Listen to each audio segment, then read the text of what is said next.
Welcome to Viking Spotlight. This is a podcast about people, events, and projects in the North Canton School District. I'm your host, Jeff Wendorf. Today, we're continuing our look at career tech programs offered by Hoover as part of the compact with Lake, Glen Oak, and Jackson High Schools. We have Tom Wilson with us. He's the coordinator of the video productions class and broadcast journalism class at Hoover.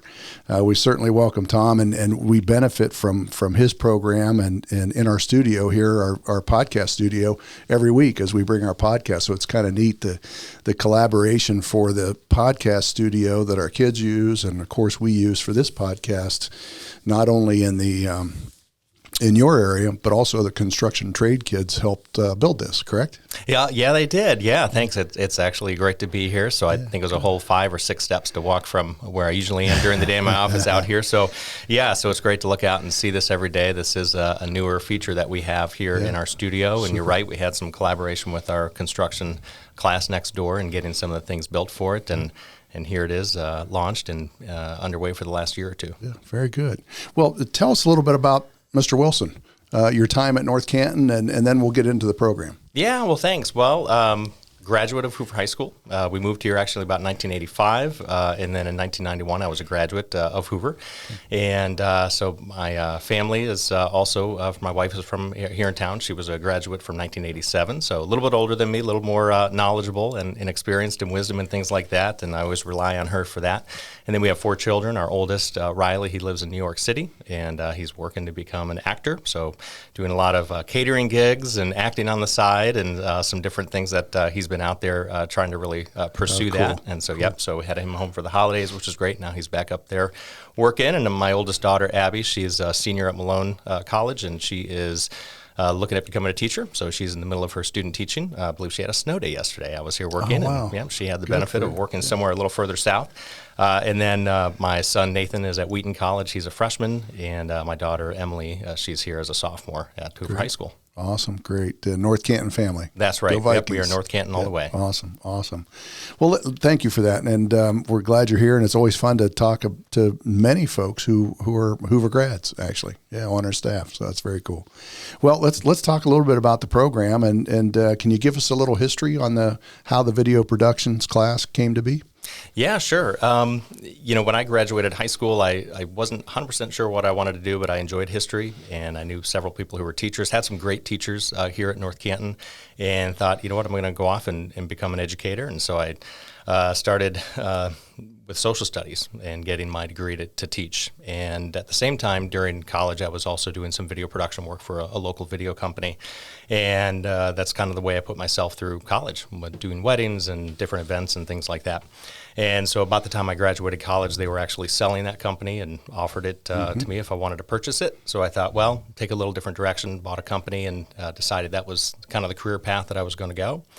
I had a couple different clients here in the area that I was working for, one of them North Canton City Schools. And so one day I got a phone call and they said, hey, what would you think about starting a program that had to do with video production? We've kind of got a vision that we've had for a few years, and we need a teacher to get that rolling. So in 1998, I was hired that year to come in and start in the fall. Started very, very small over in room J2, not a whole lot of equipment. As a matter of fact, there was really not anything that was there for us at the time, so we sort of had to build it up that year. Got some funds from probably would have been SchoolNet at the time, and it was considered a vocational program. So they did put me in a social studies class teaching history for the first 2 years just for a couple classes, and I think they very quickly realized video productions, it needs to be all day for this guy. So, so as we were building that program, what was great about it is the way, especially that vocational worked at the time, you had to build your own curriculum. They couldn't hand that to us. There was nothing that they could give us. So started to talk with other teachers in the area, businesses, and say, what should this look like? And so that's really what we began to do in terms of modeling for it. Develop that curriculum. I had to go back to school and get recertified, so I have a what would be considered a vocational education degree in, I believe, entertainment marketing. Not something that really exists today that you can go get, but that's what they called it back then. And of course, we moved on to what we call career technical education today. So as the program was developing, we not only were building the curriculum, but we were actually kind of, I would say, building this along with the school district at the same time. I think the bigger plans were not just teaching, but how could we utilize the program also throughout the school district and Sure. and even into the community. But we started right here with video productions first. I'd say at about year 2, we had a strategic plan, and there were folks like Ted Hall on that the plan, and people that really moved it forward. That probably started with that vision, and from there it moved into just monthly meetings with people like Tom Schaup and some other administrators and me, and how do we make this grow, not just to be just the classroom, but can we do other things? And our goal really was to have students at the heart of that, and that's kind of the path that we've taken over the years as it began to grow. Yeah, very cool. And the growth is certainly your relationships with donors and supporters outside in the real world of video and productions and so on that have really we've benefited. And if people could see your studio, it's top notch. And most colleges don't have this kind of setup for their video productions programs. Yeah, it's really been amazing, and I think one of the first projects we did was for Veterans Day, and it completely captured the audience of the school. You could hear a pin drop. We had just done sort of a little biography that had to do with veterans and Veterans Day, and I remember at the time the principal called me afterwards, and I could tell that there were some tears on the other end of that phone line, and he wasn't a person that would ever show any kind of emotion like that, I think, to a teacher, but he said this is something that the students did, which really is lasting.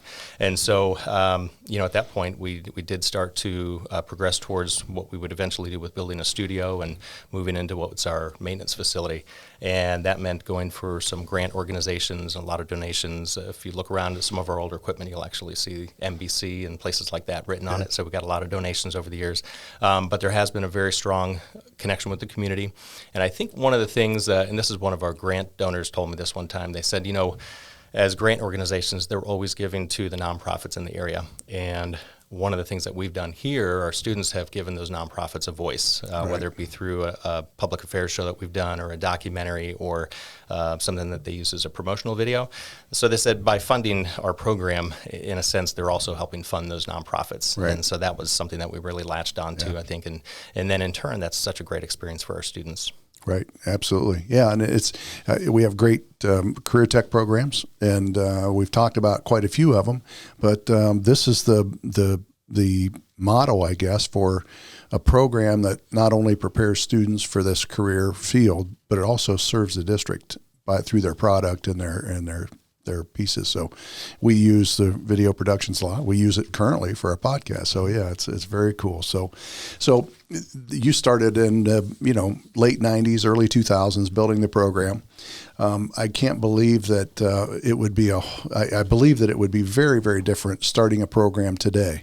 You didn't have much, and back in the early 2000s, there weren't such thing as cell phone video and iMovie and those kind of things. So, I can't imagine that somebody would start the program as you did with real videography equipment and not a cell phone or something like that. It's just a different world. So as our kids are using iPhones and cell phones and TikTok and YouTube and those kind of things. I don't know if kids use YouTube, but I know they use TikTok and Instagram and all those things to become influencers, right? That's right.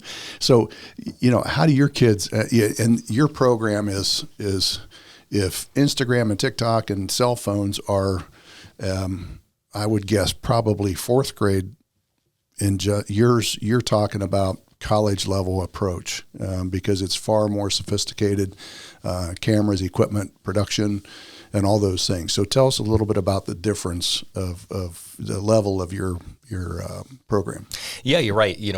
Back in the late 90s when we started this, you think about it, television studios had been around probably since the 1950s, and from the 50s all the way up until that time, over 50 years, not much had changed. We were standard definition, which meant analog, and within about the first 10 years of building this program, we switched over to high definition, and now you have 4K and all these things.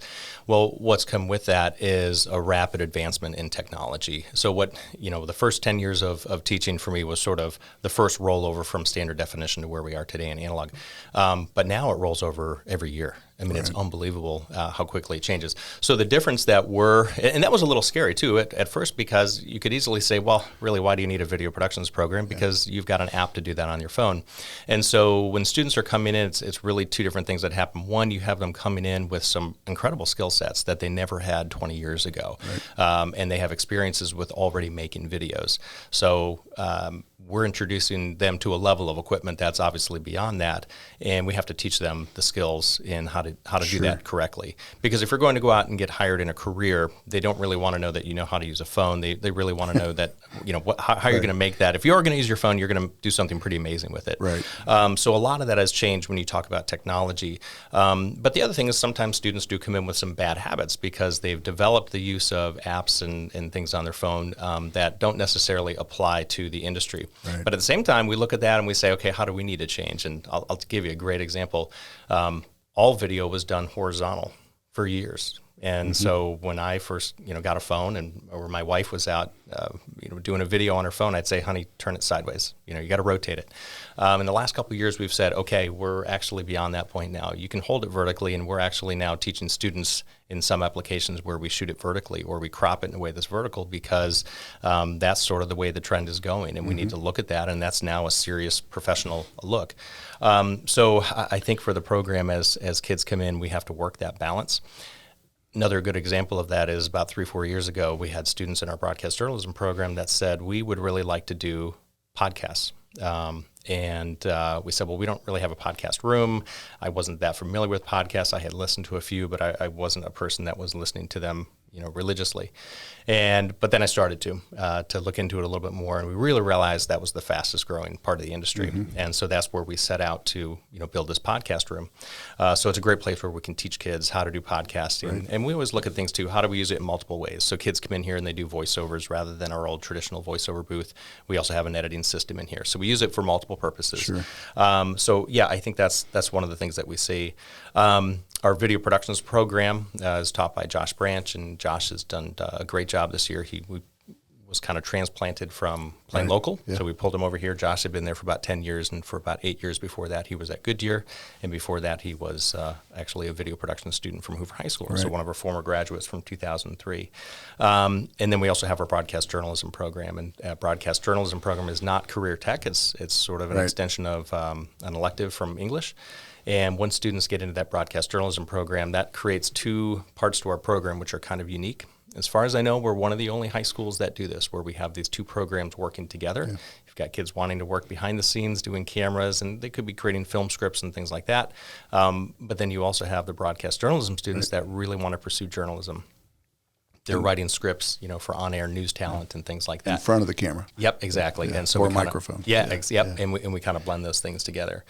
But I think the thing that makes us, again, just unique in what we do is a lot of my role is to find opportunities for kids. So we do all the classroom things, but then we try to find as many experiences and opportunities outside of our classroom. They can happen here in our lab. We actually have, it's a fantastic studio and lab that allows us to do all kinds of things we couldn't do in just a regular classroom.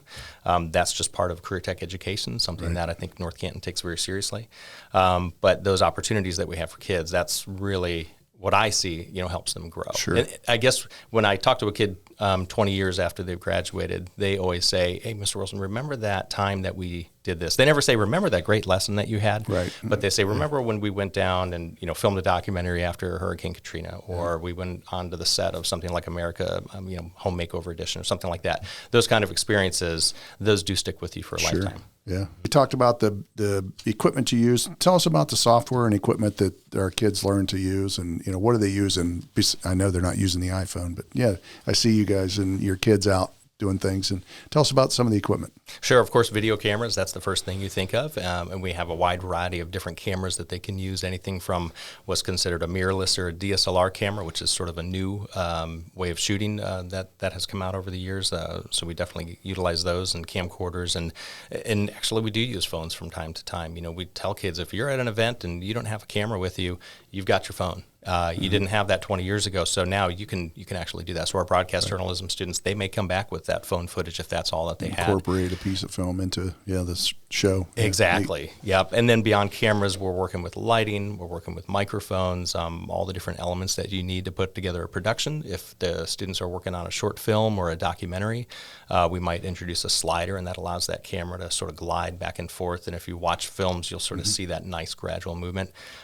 Today we have gimbals, and I was going to ask you about a gimbal. Yeah, those are fascinating to me. Those are pretty cool. They are fantastic. And for somebody like me that's getting a little bit on the older side, I can have that gimbal, and it is so steady, right? It doesn't matter if I'm shaking or anything like that. It really keeps steady. So a gimbal keeps the camera steady. It does. And focused on, no matter where it goes, on the intended. Yeah, it keeps the horizon real steady. You can walk with it. You can do all sorts of things. Back in the day, that was a steady cam. That was a full body suit that might weigh 50 pounds that you would try on. We actually had a person that used to bring in steady cams and have the students, kind of balance them and walk with them. And that's a lot of pressure on your back and your legs and things like that. So the gimbal, it really changed things.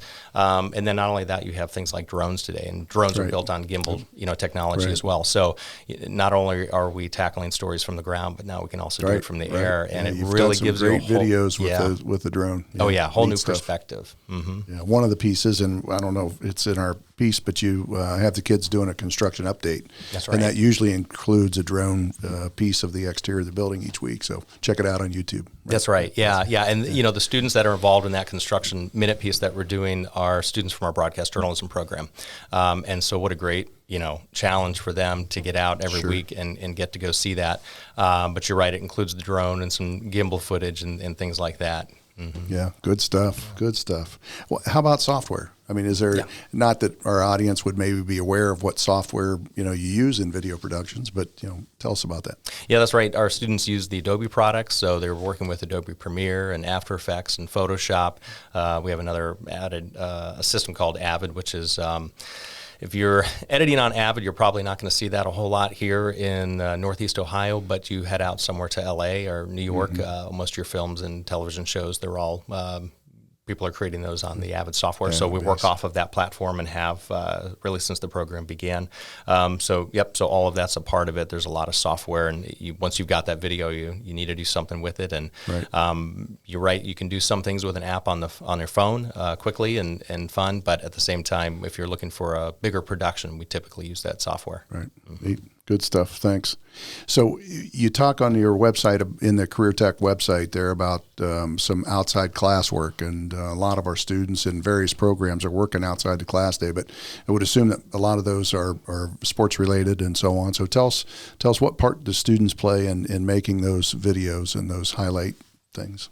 Yeah, when I look back at when I was in high school and I see what the kids are doing today, man, I'm jealous. I mean, they get to do some great creative, fun things. So when I was hired, we really had a big focus at that time. One of the new things that I learned was the 3 A's: arts, academics, and athletics. And we actually created our mission statement for the program was, basically that we wanted to promote and enhance arts, academics, and athletics, the 3 A's. And so we really try to keep a good balance of that. Sports is definitely something that people get to see a lot of the things that we do. Sure. I would say for decades, what we did here was we did a lot of live broadcasts. We did basketball games.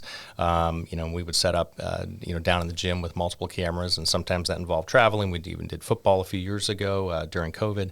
And we've actually moved away a little bit from those live games. We're kind of looking at what the audience, what they want to watch. And a lot of people, you have all different methods of being able to see that game now. So a lot of our athletics, they're already followed with a camera that's, that's already built in, and they can go in and watch those. So we've moved away from that a little bit, and we've moved in another direction with athletics, which is more hype videos, and then also assisting with all the video technology that they have put in at our different venues. So a lot of our students, they're getting hired in the evenings to go run those video scoreboards, and there's all kinds of elements and graphics and things like that. So we're kind of moving a lot in that direction. I would say with things like football this year, if you saw any of those hype videos, that always leads to the next fall, to the next phone call with another basketball group, right? Or the exactly. Next spring, next sport, yeah. Yep. And so we just had another athletic group contact us a few weeks ago and said, hey, it's almost the end of the season, but we'd like to have a student that can come out for a few of their matches. it's such a great opportunity for kids because it teaches them not only do they have to go out and film and plan all of this, they have to communicate with the adult that they're working with that organization and that group and scheduling, but today they have to work very quickly. So it was great. We had a student go out and cover swimming the other day, and he's a freshman. Never hired a freshman to do this before. Never been to a swim meet. Right? Yeah, and but he was a good matchup for it, and we said, hey, let's do it. It's just going to be a couple games, couple of hype videos that they want. And late, I think this was a Friday night, I was out somewhere, and all of a sudden I received an email to a link to a video that he had edited. And Josh Branch, who teaches video productions, texted me and he said, did you see this? And I said, yeah, I'm watching it right now. I said, this is fantastic. And this is a freshman who's working on this. I think one of the neat things about our program is we're not just doing sports, but we're covering other things as well. So we'll be out for something like the SUMA banquet. And we'll actually bring our production truck out and do sort of a live stream of something like that. And then you have all the arts that take place in the district. So when we have the permission rights, we might be recording a play or a musical. And that's such a great keepsake, I think, for kids to have or to use as part of their portfolio. So that's all, always a part of it as well. One of the things that we share with kids and kind of the recruiting process and talking to them about taking the program is that it's probably one of the few programs where you can get paid to come to school. Yeah. And we have students that get hired for all sorts of things, whether it be highlight videos where maybe they're hired for the season or those video boards that we talked about. We also supply a lot of kids that do the game footage for different athletics throughout the years. And those are really helpful for coaches, and they're able to pay the kids to do that. And then we get contacted by a lot of organizations and groups, and they want to have some kind of a video done. And so, my job as a coordinator is to link up those types of opportunities with kids and talk with the teachers and say, hey, who would be a good fit for this? And, I know we have a student that graduated last year, and every time he was hired to do something, he took that and he purchased his own video equipment. And right now he's putting himself through college doing videos. Video gigs, what a great, awesome. What a great entrepreneur. Yeah. And that's exciting to see, but it's neat to know that, okay, you kind of got your footing here in our program, and now you're using that, and this is what he wants to do as a career. Might as well get paid to do it while you're in college as well. Very cool. And you've been at Maps Museum, you've been Hall of Fame, Pro Football Hall of Fame, you've done some gigs over in southwestern Ohio, I believe, for a career center. Yes, we have. If I'm right, and the conferences in Columbus, the state conferences, you've done the videography and the programming for a big conference for all of the school boards in Ohio, and so big to small, right? Yeah, if anybody ever said, when you go into education, work in high school, you're going to get to travel a lot, I have gotten to travel all over with kids, and that has been really exciting. We do have, like you mentioned, the Ohio Educational Technology Conference coming up. So we've been hired this year by the Ohio Department of Education to come in, and this will be maybe our 8th or 9th year doing this. But we go in as their sort of their little an extension of their public relations, and we built a vehicle a number of years back where we can actually pull into the convention center. Will be an actual display in the trade show hall, but it's a working display. So we'll have kids, and you've seen it, the kids will be inside the vehicle editing. We'll have a live event control room where they can actually record keynote speakers, and then we have kids that will travel throughout the conference each day gathering video, and then they'll take that and they'll create these hype videos. That's really a big word today, is hype videos, right? But everybody loves those. And then they'll use that as their marketing video for the next year. And we're excited to go back. It's been a few years since we've been able to do this, and we're heading back down there in a few weeks. And what's great about it is they hire our program to do it, and they pay all expenses for the kids. All hotel rooms, food, all those things are covered. And in return, they're getting a great product, which is great.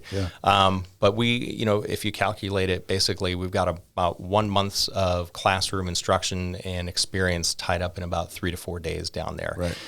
Big difference I see right away when we go to a conference like this and we work out of that mobile storyteller is kids are used to around here maybe getting about 2 hours of work done in video productions, and then they transition to English or math or whatever.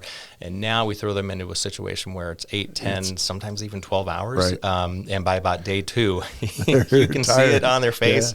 And usually by day 4, they're exhausted, but they're like, wow, what a great experience.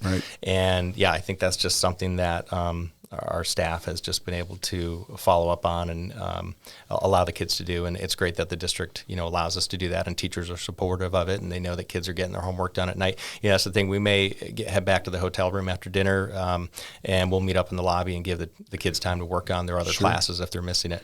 But yeah, it's such a great experience. Yeah, it is. Mm-hmm. It is very cool to let them shine too, because the product that they put out is top notch. Mm-hmm. Yeah, so that's cool. And one thing, being an attendee at some of those conferences, you even take a set, a couch and a planner and some other things. It's really a nice little set to record interviews on of maybe some vendors or some speakers, and yeah, neat stuff. Good job. Well, you mentioned earlier a little bit about you mentioned Veterans Day, and that's kind of one of the special pieces that you do. And tell us a little bit about the things that you've done over the years for Veterans Day. And we've kind of turned away, at the high school at least, from everybody in the gym and one speaker, and then you walk back to class. And you've created something that's a lot longer lasting, and some things that people can take away outside that day. So tell us a little bit about Veterans Day.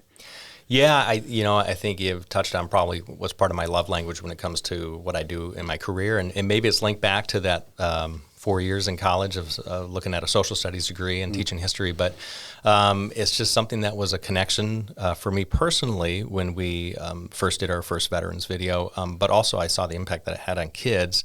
And then I also saw the impact that it had on these veterans, these men and women that have just done tremendous things, in their life. And sometimes, especially in the early days, a lot of times they didn't really want to talk about it, but they got in a room of kids and they said, well, I'm going to do this for the kids, and I'm going to share my story. Right. And then from the production side, we take those elements, and the kids really take off with, and it just becomes very personal for them, making sure that they have the right footage to go with it, and the right photographs, and the research.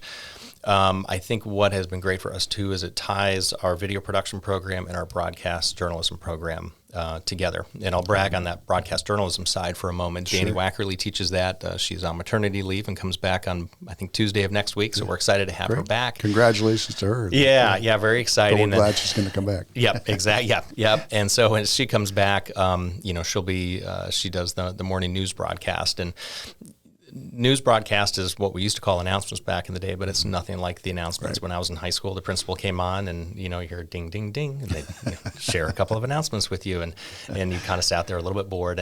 And so here we have this great program where every day it takes about 30 kids between writing the script and producing the show. And so as those broadcast journalism students are out creating news packages and features about other things going on in the school district or maybe even the community, when it comes time for something like a Veterans Day production, we take our top kids and we say, okay, you need to do all the research, you need to talk to the veteran and interview them. And then they take that and they create these amazing scripts. Our video production side, they're setting up building sets. And we've done things like over in our auto body areas, we actually brought in military equipment a few years ago. I was going to mention that. Yeah, you had a set back there with the Willys Jeep and some other big truck and all kinds big of half track. Yep. Yeah. And to do that, it takes people in the community. So we had to reach out, and kids in the classroom said, hey, guess what? There's somebody owns a half track just a couple of miles from here. Well, can we contact them? We called them, and they right away said, we don't normally take it out anywhere, but if it's going to a high school, absolutely. Next thing we know, there's flatbeds trucks, that are rolling up to the school, and they're bringing these in, and now the kids get to set up as a display. So those kinds of things in the veterans videos, these documentaries, they really bring the community together. And there's a lot of moving parts with that, and there's a lot of extra work, a lot of late evenings that we're here, but at the same time, those are the things that, again, 10, 15 years later, the kids say, remember that, when we did that, and there's so much problem solving. That was one of my favorites. Yeah. The one with the, isn't that great? That was just a neat set back there. Yeah. So much problem solving that goes along with that. And that's just part of the education that they're getting. So your kids are using a lot of different equipment. It's not just obviously not an iPhone, but you're using studio level equipment, both in the studio, but then also lights and sound and all that. But then you're also going out to these events, so they're using the equipment for that. But they're also, what gets me is they're also learning about the subject, and they're learning about the technology conference. And hey, what's this? Hundreds and thousands of educators meet together at a conference to talk about how technology can improve their learning. And things like Veterans Day and things at the Pro Football Hall of Fame and the impact they have. But one you've done recently, just last week, I think, or 2 weeks ago, was the Martin Luther King Jr. program. Tell us a little bit about that. What our kids learn from experiencing not just the equipment and the details of your program, but the subject of their work. Yeah, that's right. We got a call maybe a week before the event that took place down at the Doubletree down in Canton, and it's the Mayor's Breakfast. It's an annual event that they have, and through some connection that we had with somebody who works media in this area, said, hey, you might want to give Hoover High School a call. They might be able to help out. Our senior video productions program, the class actually lasts from about 7:30 in the morning till 10 a.m. So anytime we can squeeze something into that time slot where we can even get the kids out of the building and maybe not have them miss other classes, that's like a win-win for us. Sometimes they might need to get out of another class and work with us on that. But when they contacted us, we knew it was in the morning. It was a breakfast. It would be several days of setup, actually going down there in the mornings. We took our production vehicle down with our students, and we went in and did the setup. And it was a great event for Canton. And as soon as we got there, we started seeing familiar faces, even some of the folks from our school district. And we even had students from Hoover High School that were there getting recognized as part of the event, which was great. But for our students, they got to work behind the scenes. And again, it's about problem solving. We have a 150-foot cable that we need to get from this side of the room to the other room, or to the other side. 200-foot distance, right? Exactly. How are you gonna do that, right? How are you gonna do it so people aren't gonna, it's not gonna be an obstacle or something like that. And so we can simulate as many of those things as we can here, but until you really get out there, you just don't understand that. And so it becomes another part of their experience. And then the day that we actually did the live streaming for them, we took a couple students with us, and they performed those duties. They even got paid to be there, which was great. They got lunch provided. But at the same time, they got to hear some legendary speakers that came in and did speaking from Hall of Famers, football Hall of Famers. And so they got to experience that as part of it. It wasn't just being behind the camera, but they really got to be a part of it. And then afterwards, even during the teardown, our mayor of North Canton came over and shook their hands and said, hey, let's do a quick photo. I just thank you guys for being here. And so they see that, and I think that builds civic mindedness. When you're out at those events and you realize the impact that it has on the adults that are there, and they re-communicate that to kids, I think that's going to make them better off in the future. Absolutely. Absolutely. That's awesome. Thanks for sharing that. Well, you mentioned the tech conference and the Ohio Department of Education and other special projects that you've done in the past and coming up, and what's next on the agenda? We have lots of different projects going on throughout the year with things that we actually filmed last summer that we're going to use for promotions around the school district for next fall, actually, for some of the different summer school projects. So that's one of the things that we have on the list. And it's an endless list. It never really ends. And everybody's knocking at the door, right? That's right. Including myself. Yeah. But, And we can't say yes to everything. But you recently helped us with the kindergarten registration. Very important that we communicate well with our new parents and our new families, and we appreciate your help in doing that and putting that together. So absolutely. Yep. Anything we can do and kind of funnel our students into that is, it just really helps them with their education. But you can still only get a pint of water in a pint jar, right? That's right. Yeah, understand. Well, you mentioned a little bit about Hoover grads and stuff. Tell me a little bit about your graduates, and you keep in touch with them. They come back, and tell us a little bit about, brag on your graduates a little bit. Yeah, well, and as you mentioned, Josh Branch, who's teaching video productions, when I mentioned I started in 98, about 2003 was when everything really came together. We hired a second video productions teacher. We started our broadcast journalism program. So we had a person named Valita Drake who was teaching broadcast journalism. She's since retired. And of course, we hired Tim McCarty at the time, and Tim was teaching video productions. Last year, he moved on to another position here in the school district, and that opened up the door to hire someone in. And so Josh, who was a graduate of 2003, it was sort of a pivotal year of all kinds of things going on there, building a new studio, all that. And he has been just such a great addition to the program. Loves kids, loves working with kids. He's extremely professional. He has just a wealth of experience from what he did when he worked for Goodyear. He's kind of a self-starter, his own business, those kinds of things, great entrepreneur. And when I listened to him work with kids, he was doing critiquing today with them, and walks such a great line of working with them to critique them on what you could do better, what you did well, but then, hey, here's some things that I think that you could try that would be better, and at the same time, just leaving them feeling great about themselves and what they can do. So it's great to have him back here. When you think of this industry, I think a lot of times people think nationally, global, they're going to leave here and they're going to go work somewhere else. That happens. I remember one of our early students, she was actually in a class with Josh when he was in high school, Shannon Howard. She works for Warner Brothers. She is Senior Vice President of entertainment development for them. Wow. And so her job is to basically take anything that's a comedy show and take it from a concept to a pilot all the way through production.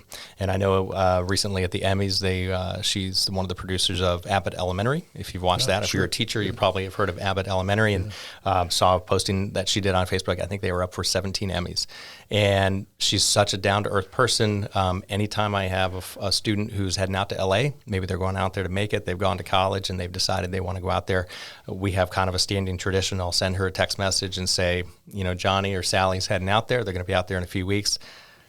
Give me their number. I'll meet them for coffee. Yep, she'll have that coffee conversations, talk them through everything from housing to how to drive in, and then connect them with a couple people. And then when she's in town, she'll come speak. So we have all levels of people all over, broadcasters that are out doing things. But you'd be surprised at how many people work locally, just in Northeast Ohio. And the big change that's happened over the course of my career is social media. Yeah. And everybody in social media needs to have somebody who's doing that. You look at West Virginia University, they have, I think, 2 to 3 people that their full-time job is just social media for that organization. Some are working sports and, you name it. So any business around here, if it's a little bit larger business or even a really small one, they're always looking for people that do social media. And that's a lot of videos that are in there, all kinds of things. We have people that do social media here in our district because it's important to communicate. So we have a lot of people that are working for local companies, doing those kinds of things. And so it's kind of neat, to see them doing that. And it doesn't have to be video production work. We have students that are working for nonprofits and companies here, and they can still say, what I got out of the program was communication skills, how to work with people, how to do projects and project management and things like that. That's awesome. Yeah, awesome. And we're certainly proud of all of our grads, but it's neat to see them in the fields that they learn passion about while they're in high school. So that's very cool. So we may have some young listeners. We may have some young parents with kids coming up through middle school and even elementary and saying, hey, that'd be a neat program that I think my Johnny might be interested in. How do they find out about your program, and where do they go to get more information? Well, we always enjoy visitors, by appointment, obviously, but we've had parents that come in and they want to watch the morning news broadcast get put together, or come in and kind of check out the studio and see what we're doing here.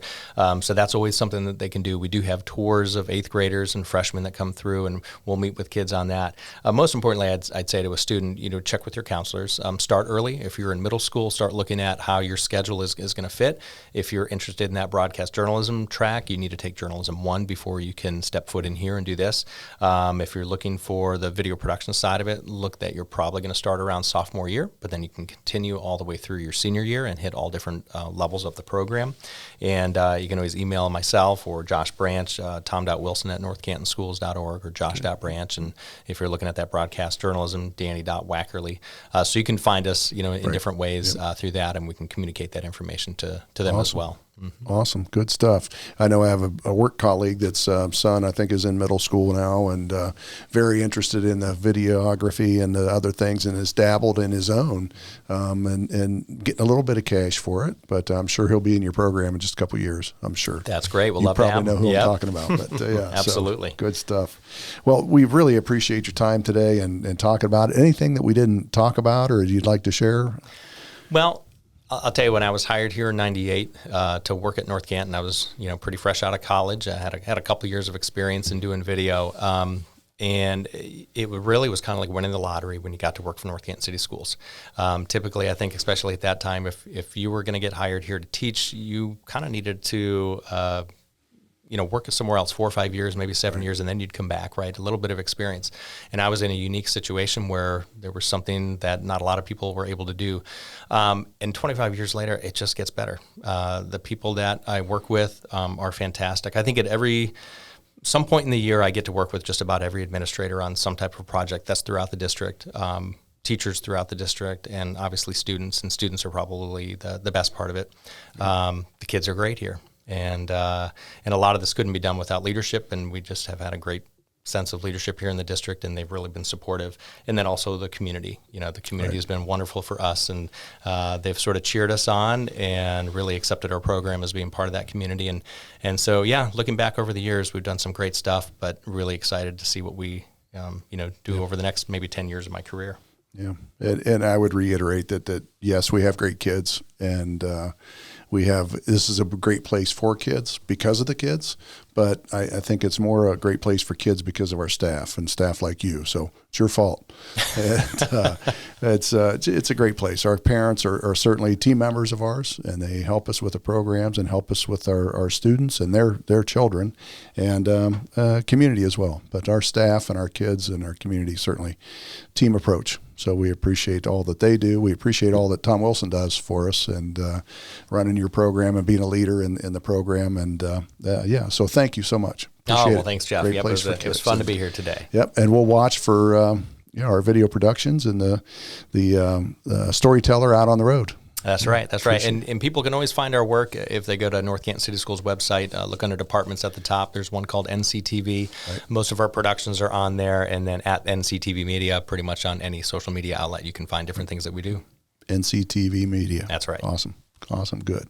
Well, thank you. And we thank our listeners for joining us today. And this podcast is a great way for us to share information about school district with residents and families. And if you have any questions about this podcast or suggestion or topic for any others, please let us know. Our email is vikingspotlight@northcantonschools.org. And once again, that's vikingspotlight@northcantonschools.org. And we welcome your thoughts regarding this and other podcasts. And we hope all is well and everybody takes care in the winter season here, and go Vikings.